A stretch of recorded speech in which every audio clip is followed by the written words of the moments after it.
Assalamu alaikum and Eid Mubarak. My name is Usman Khan, and thank you for connecting with us for today's Zoom In on the Halal Metropolis, where we take a closer look at how the Muslim communities of Southeast Michigan are coping with the COVID-19 pandemic. Today, we'll be talking to Amna Asghar and Anthony Giannini, two amazing Detroit-based artists, both who have participated in the Halal Metropolis exhibitions. So, Assalamu alaikum, Amna and Anthony. Thank you for Salam, Eid Mubarak. Thanks for having us. Yeah, thank you for joining us all. So as we know, we're all dealing with this, and one of my bigger questions to the artists are, how are you coping with it? What sort of how were you affected by it, and things like that. Studio has kind of come to a halt for us, at least as far as traveling to our studio, which is in Hamtramck. And we are right now in the suburbs of Detroit, just trying to hang tight until we know what's going on. So we're just trying to figure out ways of getting things done at home that are studio related. Also trying to figure out ideas and sketches basically for what we want to do next in the studio. But every so often dates are changing, things are getting pushed back. So just trying to, I think, cope with the mental stuff is right. Yeah. I know you both mentioned you had potential shows coming up, and now all of those. So how are you thinking about that? Was the work already produced, or there's things you were working on that now you're? I had a show in the fall coming up at the MOCAD, Museum of Contemporary Art Detroit, and I had the ideas just flushed out. I would say in the beginning of February, I had decided what I wanted the show to be. I was starting to figure out production and how that would go about, but then, everything went sort of south there. So I don't know. I'm still in talks with the museum to see when things will happen, how they'll happen. I kind of like it because I feel like I can be more ambitious knowing that there's a longer amount of time, but I'm also itching to get into the studio and keep moving and producing and experimenting with things. But I don't know. I think maybe Anthony's handling it better than I am. No, sort of dealing with everything getting shut down was a big, slap in the face for us. It was, I had a commission come through with Library Street for the first time a week before all of this happened, and so there was this anticipation of, okay, cool, I'm gonna get this done in a couple weeks, and it'll be great, inshallah. And then all of a sudden, the studio closes down. And then it sort of, the silver lining is it sort of has forced us to think about, making work in other ways, alternative modes of producing, and even what producing means, even just conceptually, if it's digital compositions or if it's sort of, spending more time on research, or if it's, for the way that I've been working, it's sort of this labored process with screen printing and stenciling and painting and airbrushing. And I've actually just completely scrapped it all, and I picked up an XY pen plotter, and I've just been making, these, using the same imagery and the same content, sort of seeing how my archive is now being translated through this machine. And so throughout the day, it's I'm trying to figure out ways of producing work. And tell me about the project you're doing. Yeah, so that sort of took over. I wasn't really considering doing this until COVID. It's sort of just that response to the circumstances. So right now I'm doing 10 drawings a week, and half of the drawings are going to go to a nonprofit. Right now it's No Kid Hungry, and so so half of the sale, it's $50 a drawing. I'm trying to really bring the price down so that there's accessibility, and more people can collect during this time, but and also trying to have it go towards a good cause. Some communities that are being affected by COVID. It's always been an interest in the work, but it's been hard to navigate that line between gallery and nonprofit and donating to, and having works that are specifically for organizations. Or galleries tend to sort of, I don't know, it's been weird having a conversation with them, but so that's just a way that I feel in the last 2 weeks, 3 weeks, it's sort of been that shift that's happened. It took time, for maybe, we started in end of February. Yeah, February 10th or 11th. Quarantine, we were daycare closed for our daughter. a studio closed, employment closed where we were working, and like I was working for another artist in Hamtramck, and that got shut down. So there was about a month and a half, 2-month period where we were just sort of waiting for the next moves, trying to figure out what that's going to be like, you know? Yeah.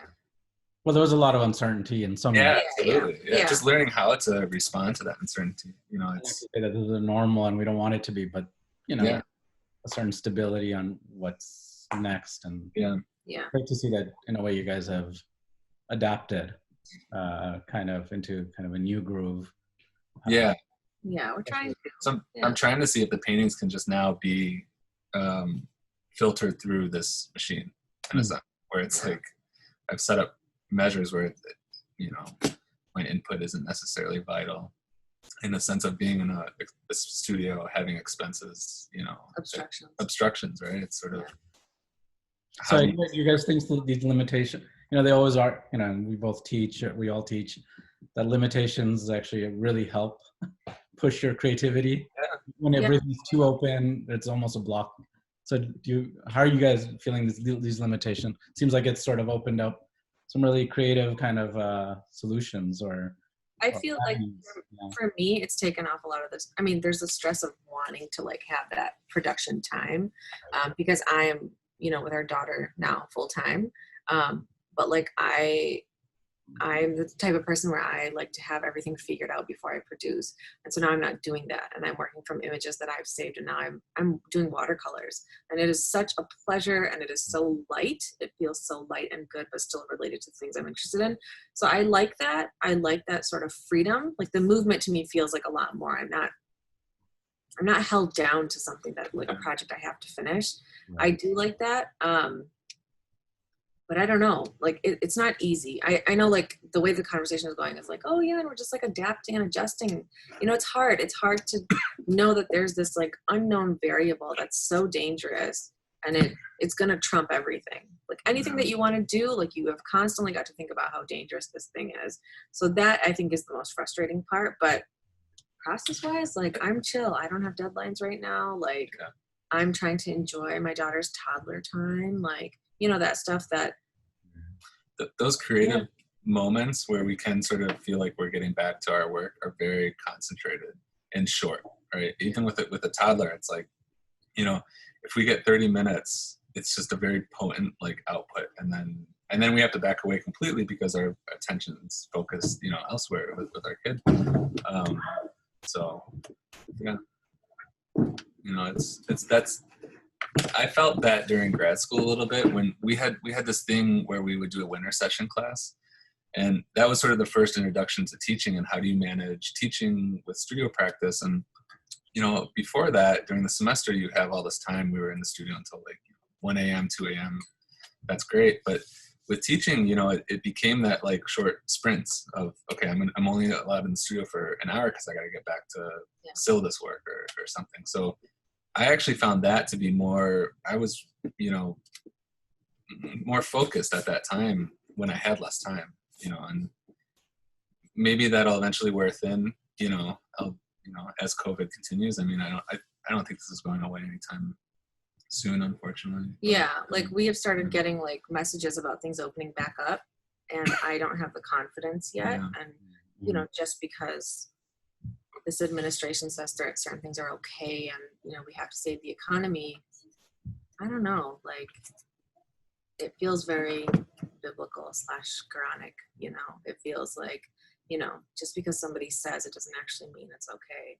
Right. So that's really scary because every time you get confident to like move forward and do something or like, I don't know, get back to what we think is normal. It's not happening that way. Are the events, I mean, I know they're affecting process, but content, like that's what I'm scared of. I do wonder now. I do like, you know, a lot of people are having the conversation about like for things that I'm interested in, like identity politics, for example. Like, is that going to change? Like, is that conversation going to become even more concentrated as this happens, or is this going to be the leveling of that conversation? And now, like, are we going to be post-identity, and like, what will that be, and is it important or not? But I don't know. There are certain things happening, you know, in the news, like that I think are heightening it. So I don't know. I do think it's going to affect my country. America's, you know, I mean, we've known that for a while, but really emerging, right? Yeah. Well, I mean, it's nonstop. You're getting like beat over the head with this kind of news. There's no turning away from it. And I don't know. It's like if you don't confront it along with everything that's happening, I don't know. I hope it affects content. I hope it affects a lot of people's content, to be honest. I hope people think in new ways with the work. And now I think about just making 2-dimensional work, and maybe that's not the way to go. Maybe painting surfaces aren't the way to go, or maybe I'll feel like more strongly about 2D surfaces. I don't know. So I don't want to answer that one. Yeah. I don't know about you, but.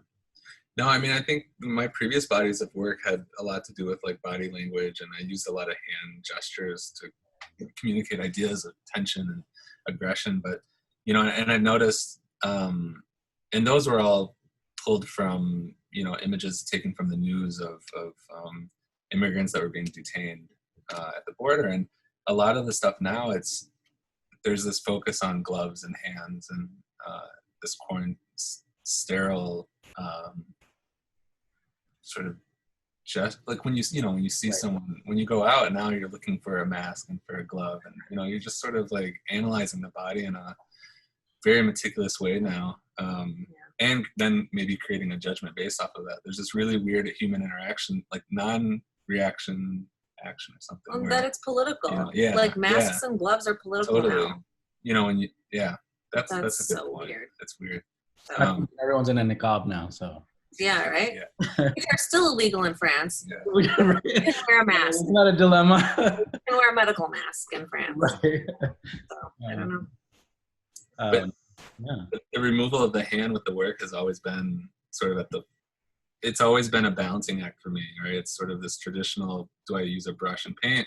And since 10 years ago, it's always been this negotiation, and typically it's gone in favor of mechanical, taking over and processing it that way. So with this plotter that I'm using, it's even more sterile. You know, I'm watching the work materialize completely, you know, hands off, which now it seems like everything is so hands off. And yeah, I know you guys had mentioned that in a way the digital is, you get inspired by some imagery that's coming through digital, but yeah, we're so mediated.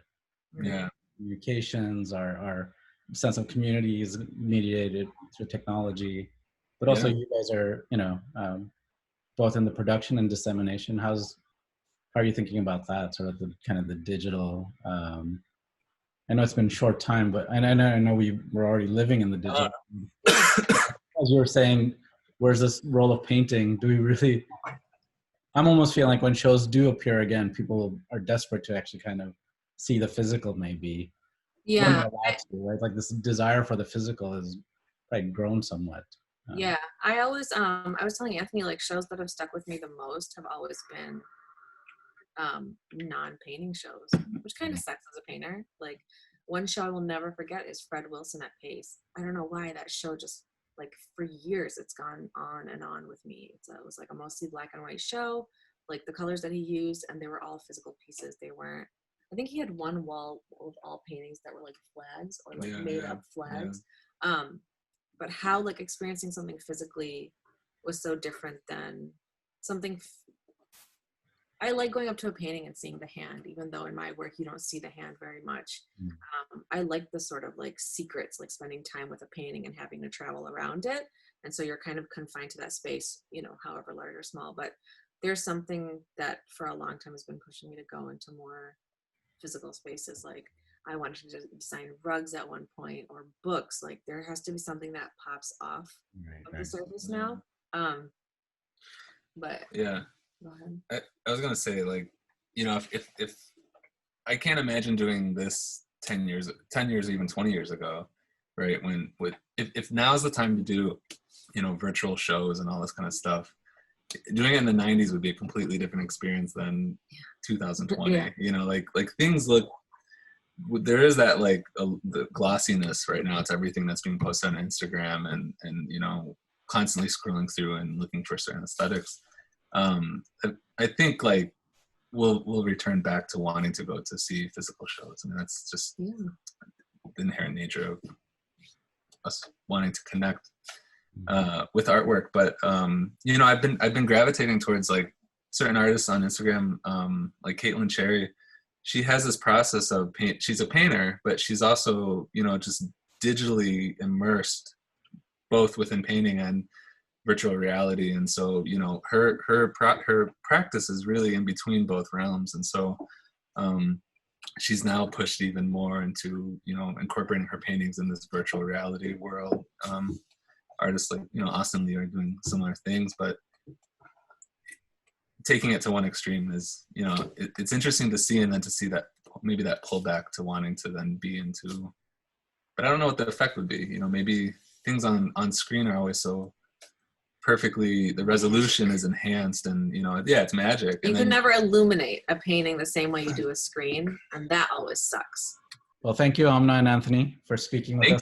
Yeah, it's good to see you. Yeah, totally. It's so good to see you. Yeah, thanks for having us. And I wish we could hang out in person. We'll talk soon. Definitely talk to you. And thank you all for Zooming in today.